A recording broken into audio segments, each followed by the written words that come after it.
In my school, there was a lad who kept putting camera film cases, do you remember the little black ones with the lids, full of shit in people's lockers. It was always a friend of a friend. This is the guinea pig thing with Richard Gere. For legal reasons, we can't say, after all this time, but if the phrase that you need to type into Google is Richard Gere. Guinea pig. It's time to adjust those shoulder pads, backcomb what's left of your hair, and jump into the DeLorean for a look back at what's possibly the best decade anyone could ever have grown up in. Shall we play a game? This is Bring Back the 80s with your hosts James Alderson and me, Andy Jackson. Welcome to another Bring Back the 80s podcast, episode number 15, James. Lucky 15. Do you remember when we used to start counting them in French? I could have got up to Dix, Cinq?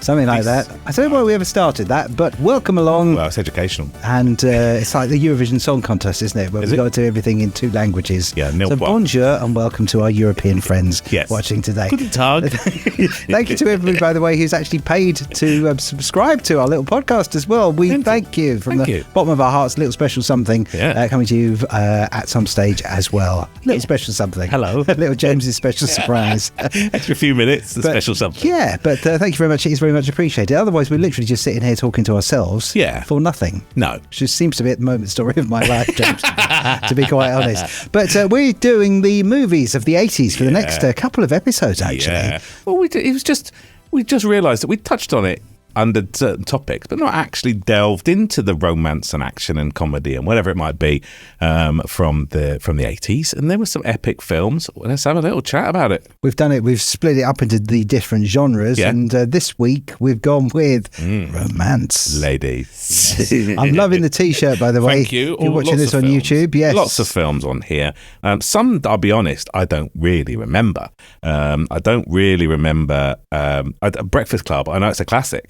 And lots of people rave about it. Yeah. And lots of famous actors in there. I know. My son's got a poster of it on his bedroom wall. I tried to watch it when it came on the TV because it's like a cult film. Yeah. And I thought, this is just nonsense. Just what is the fuss for? Maybe there's like some kind of double dare situation going on. Yeah. And people have picked just a terrible, terrible movie. Yeah. But told everybody it's a classic. So you have to sit through it. And I'm not one who I will not invest more time than necessary. Okay. If I'm 15 minutes in and it's not happening, it's gone. I know. My wife will sit through the shittest and I'll be sat there going, no, I can't do this. Come on. Like Ferris Bueller's Day Off. Yes. Dog shit. No. No. See? Absolutely no. I'll give it 15 minutes, mate. I watched it. I was like, no chance. I've watched that movie so many times, James. What else have we got on here? The Princess Bride. I don't remember that. No, I don't remember Princess Bride. Lost Boys. Okay. Yeah. Working Girl. Yeah, it's all right. Have we got any? I'm not even sure if we've got any romantic ones on here. I can see The Goonies there, and he said your Goonies there, but I can definitely see The Goonies is on there. And St. Elmo's Fire, which I always thought was a song. No, Terminator. That's romantic. Yes, Sarah Connor had a thing for Arnie, didn't she? He was back as well. Yes, he was a tough cookie. I don't think that. What else have we got on here? I don't think we've got any other romance. So yeah, I think that's pretty much. Stand By Me. Yeah, Stand By Me. That's like a coming of age thing. Was that with Macaulay Culkin? It could have been. And Footloose as well. Again, there's a bit of a romantic thing going on. I've got a thing here from Woolies for Footloose. Let me just open it out. I love the way that your artifacts that you bring in are always in museum quality packaging. Of course. Well, we've got Footloose for only $4.79, and it's dancing out of Woolworth. Singular now. The original soundtrack on album and cassette with 9 new songs, including Dancing in the Sheets. What? Yeah. From Shalimar. That's what I do. So there you go. It's an album. This is the thing, right? With romance films, right? They all had a soundtrack and they were all big hitters. They all brought every romantic film at the cinema had an album, and they all made it into the top 10 or whatever it was. You got Dirty Dancing here. Look, Dirty Dancing on cassette. Oh my God, on cassette. A cassette, and it's and it's this would have been in the top charts. You can't do that now. I mean, maybe with the Minions or something, and maybe with Barbie. One of those. Yes, yeah. But we're talking every film had a soundtrack back then. I don't remember the song from Oppenheimer this time. No, no, that's right. Yeah. Ooh, number 1 in the charts. Tune in on Sunday to hear if it's made it. But yeah, I think that doesn't happen these days. But there again, are there as many romantic films these days? I don't think so. It's difficult to tell, isn't it? Really difficult to tell. I think it tends to be all the movies that come out now tend to be American exploding action kind of movies, CGI and also back in the days of the 80s, we used to play with the toys. Yeah, they have now made the toys. Like the X-Men and things into not those toys, James. they've made those toys into the like all the comic books now. Yeah, it's weird. It's come back around. I can't bring myself to go and watch a film that's from a cartoon. It's just a step too far for me. Like James. Transformers? No way. Oh, absolutely no. Not now as an adult. I'm never gonna. I'll go in. Do that. I'll go in. No way. I mean, I'm not allowed to technically. I have to go at night time. I can't go during the day and see the matinee and sit with all the kids and mums. Me just sat at the back like that. I love this film. I love this film. Do you want some popcorn? But no. So, but they do. Do they even bring out soundtracks for any films? Actually. And they must do, James. You think? It's obviously just gone right over. Barbie. Yeah, because they're coming out now, it's going to be shit music that we're not going to like. Oh, yeah. So that'll be the thing. So it will wash over us. It's probably there, but it's probably not to our taste. But they definitely aren't the same out of romantic films. I mean, it's like romantic soundtracks. Every chart had some sort of Krista Berg and Alison Moyet and some sloppy thing. I mean, I know Adele comes out with some bloody tunes every now and again to make us all miserable, but it's not the common weekly chart that these soft, romantic songs were. So I think romance was alive very well in the 80s, more so than now. Definitely, I would have to agree with you. Speaking of sounds and things as well, we've got a mystery sound to reveal. Oh. So let's go with last week's. See if you recognise it. See if you can work out what it is. It's the mystery sound of the 80s. It's the mystery sound of the 80s.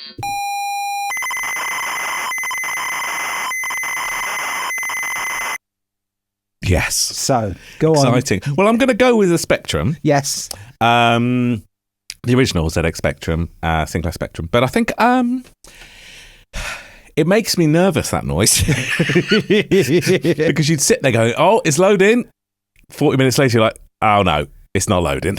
Because it just went on because you had the volume slightly wrong or something, the channel wasn't slightly right. So it is loading up a game on a Spectrum. Is it? Great. It is loading up a game. Some of them they used to have, it used to come up with art as you loaded it up. It would draw kind of pictures, very So you'd slowly. have a square in the middle, and you'd have the random noise and black and white going on the outsides, and in the middle it would say whatever it was, like jetpack or whatever, Jet Set Willy or whatever it was coming up in the middle. And you're right, it would slowly create something and you'd be like, oh wow. God, it's in colour. Look at this, Mum. She's like, what?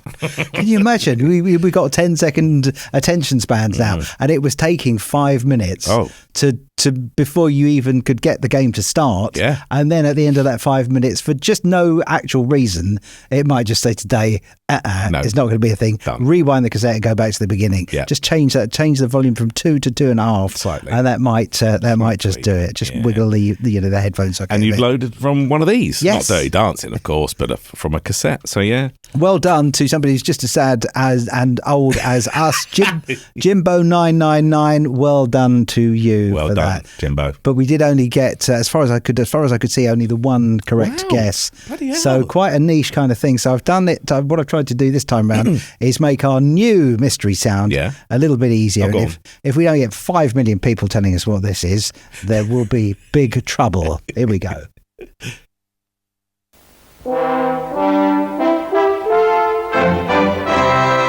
Come on now. Oh my God. Come on. That is one of a couple. And I can't get my head together as to which one. You will definitely be able to associate personalities with that. Yeah, you would definitely be able to associate one particular room in the house with that. Yeah, you see, I see orange and brown when I hear that. And it's just like looking around at a shag carpet and flowery brown curtains. It's when I hear that, that's exactly it. My mum had a brown corduroy sofa that was worn in various areas, and a carpet that was made of bits of carpet put down. And that all comes flooding back when I hear that. And it's well, because you would never be sitting on that sofa yourself, because you would be on the floor, like this, with your head in your hands on your elbows, 5 inches away from the of course thing that we're not going to actually give it. Well, I had a beanbag. Did you? Oh, you had a beanbag. Oh, cool. So a corduroy beanbag. To match the corduroy sofa. So yes, but you had to get it. You had to sit in it in the right position to get the support. Otherwise, it would flip you backwards. And at my age, that's not happening. Not now. I'll be in the beanbag forever. I was just thinking, you saying the sofa was worn in different places. Yeah. It was a definite thing in our house that we had little protectors for the arms. Oh, gotcha. Little protectors for the arms. Yeah. Because in those days, once you bought a sofa, that was your sofa for the next 100 years. Yeah, so it fell apart. There was no upgrade. There was no, let's go to IKEA and browse. There's none of that stuff going on. I mean, you had your sofa, probably not even yours, probably not even new to you, probably, from your parents or whatever, handed down. Yeah. And that was what we would sit on. Yeah, watching some romantic films. Speaking of romantic films, let's do our first clip. Oh, yes. And remember this one. Yes! Yes! Oh! Yes! Yes! Yes! Yes! Yes! Yes! Oh! Oh! Oh! Oh, God. Oh.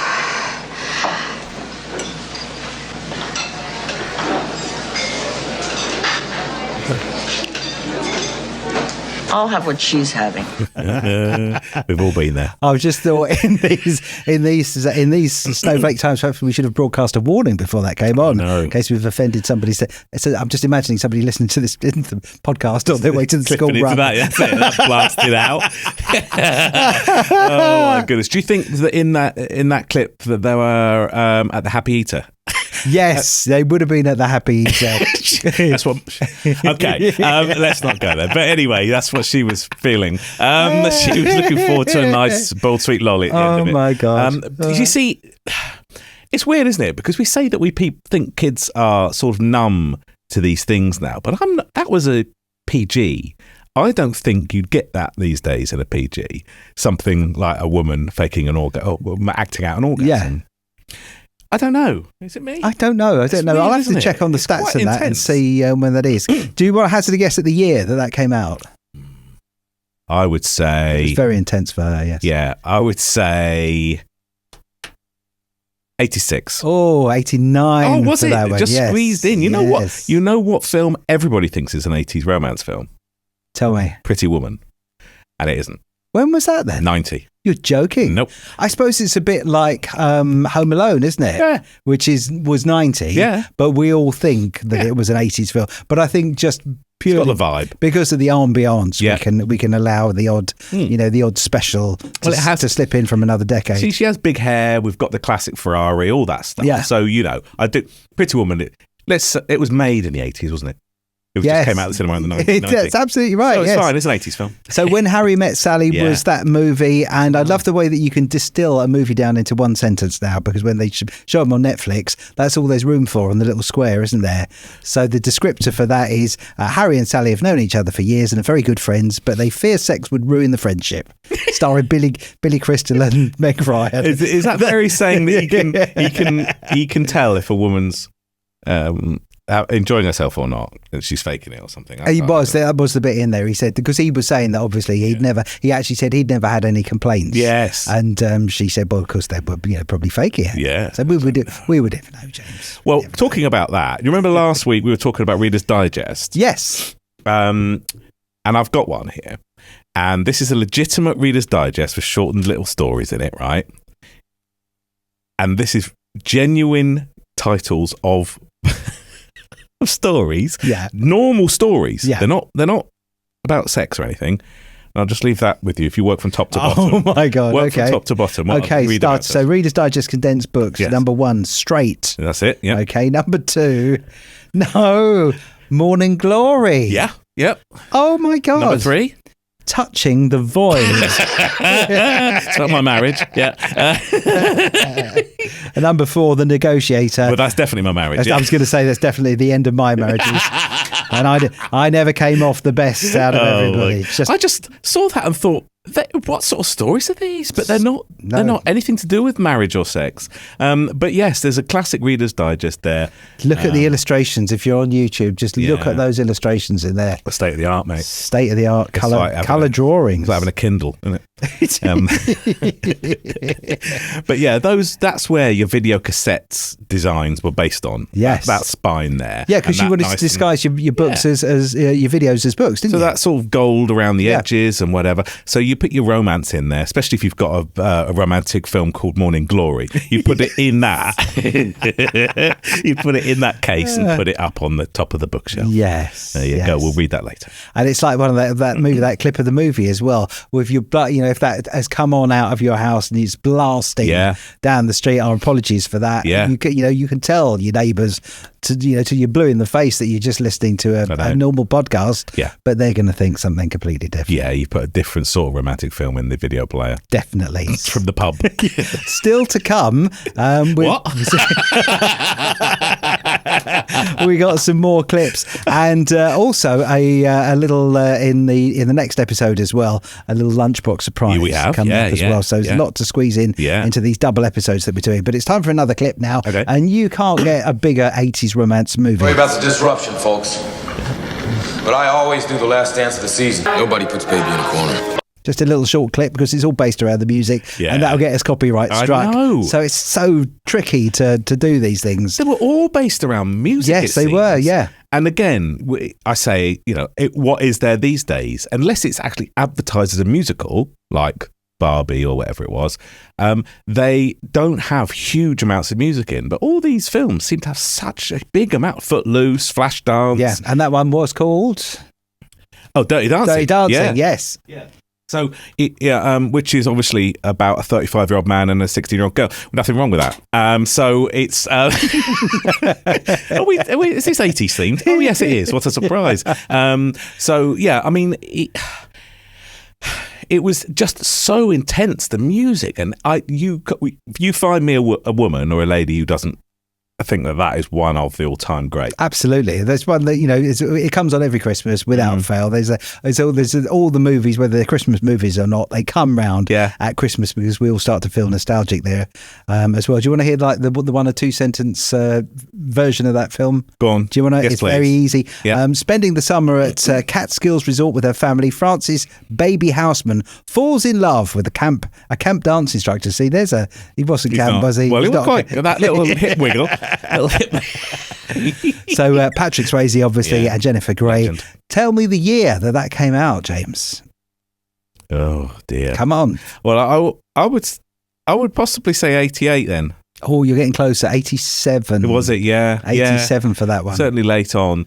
Isn't it strange though? Because there's been a few films over the years that have this age difference thing, and it's rarely a young man and an old lady, is it? Never ever. Is it? Never ever. And it's I don't know what it is. Maybe that's quite enchanting in this particular scenario, but when you actually look at it, it's odd. You wait till one that you want cringe. But there is one coming up later. But her dad gets pissed off with Patrick Swayze, right? I'm fucking yes.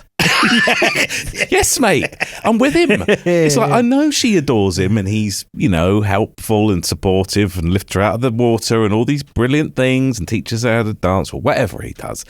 But if I were her dad, I'd be livid. Yes. And I'd be calling the camp supervisor. He'd come out and go, hello.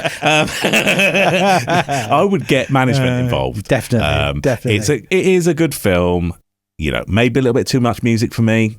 And they can't quite get some of the dancing right because me, bit of an expert. But Patrick Swayze, legend. Absolutely. I think it's one of the movies that's probably caused more accidents of people trying to recreate that iconic scene. You do that and you just go on YouTube and see the fails of the wedding clips. It's just, oh my God. I've actually seen a woman nail it with a man. Have you really? Yes, oh, wow. Yeah. Which is quite fun. He was a little guy. It was their wedding and she was strong. A giantess. She was huge, but she was obviously had some steroids. But Dirty Dancing, obviously classic 80s and very romantic as well. Had all the iconic clips and phrases, "Don't be baby in the corner" and all this sort of stuff. So yeah, it's a good film.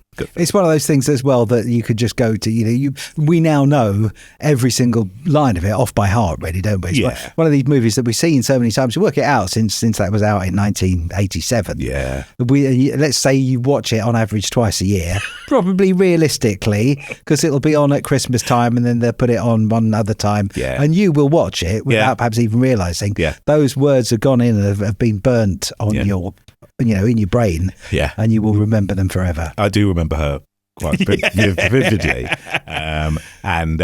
We've all tried that, lifting in the swimming pool. The swimming pool's easy, isn't it? After you've been down and got the brick, you're pajamas. You're fine. Not a problem to do that. Mate. Try it out on the real life, though. Not a chance. No, not a chance. No. So let me give you one final clip for this episode. Okay. And again, this is one of the movies that I think that will cross the genre boundary. Right. You could say it's an action movie. Okay. You could say that it's got some great songs in it, although it's not a musical. But you could also say there's definitely romance in this. To see if it ticks all those boxes with this one.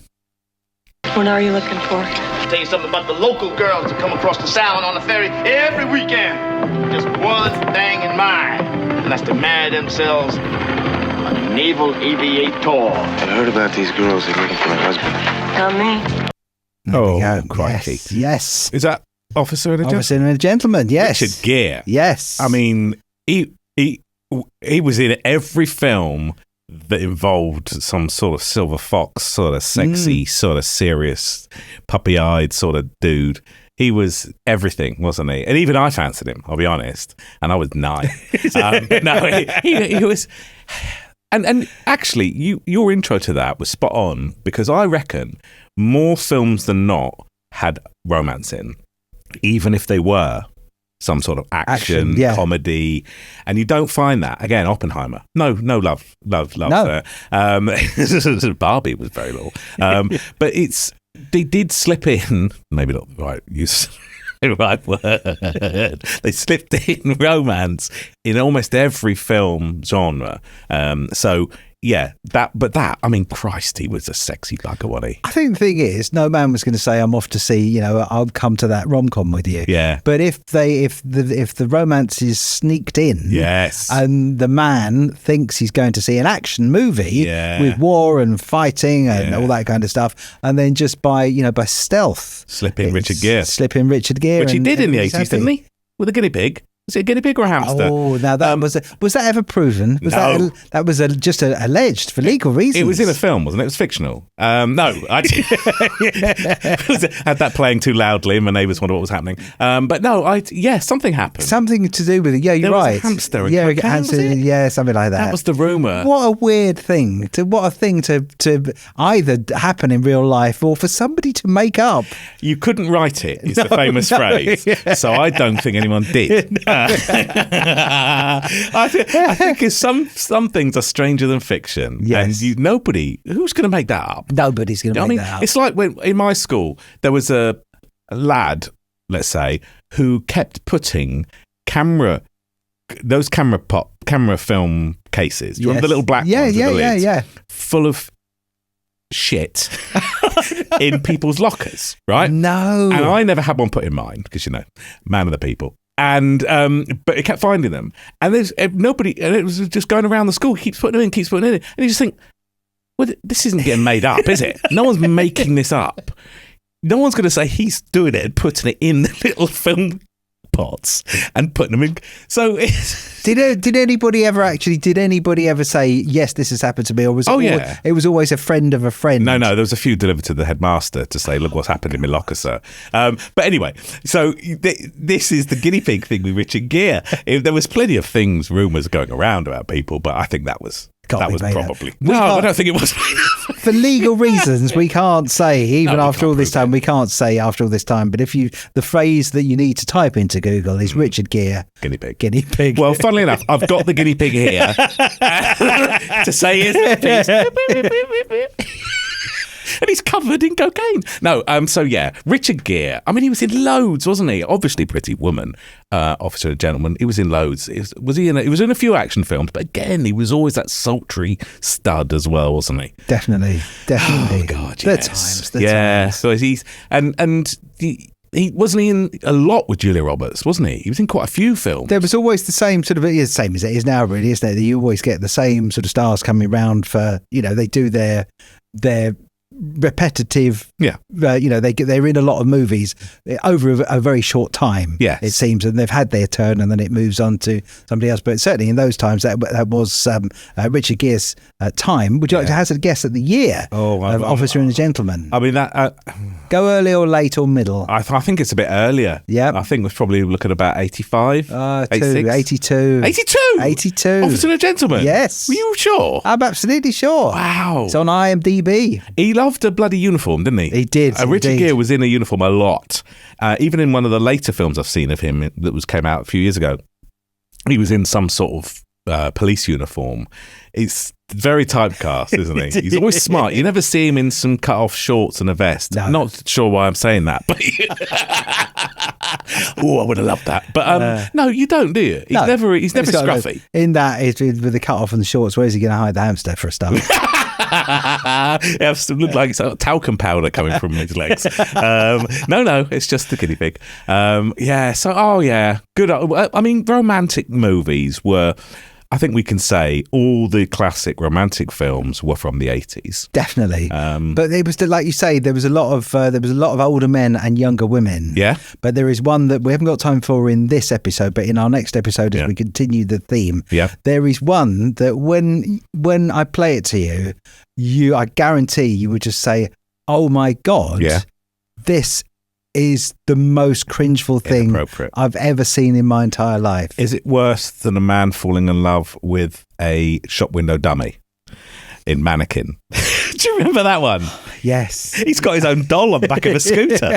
I mean, I've it was seen ahead that. of its time with the robot sex going on there, wasn't it? Yeah.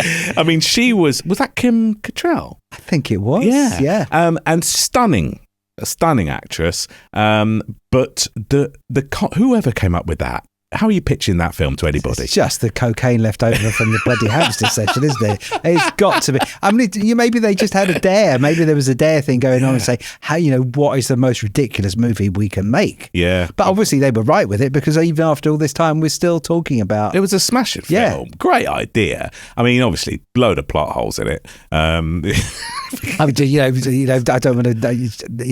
want to. In case nobody's seen the film. Oh yeah.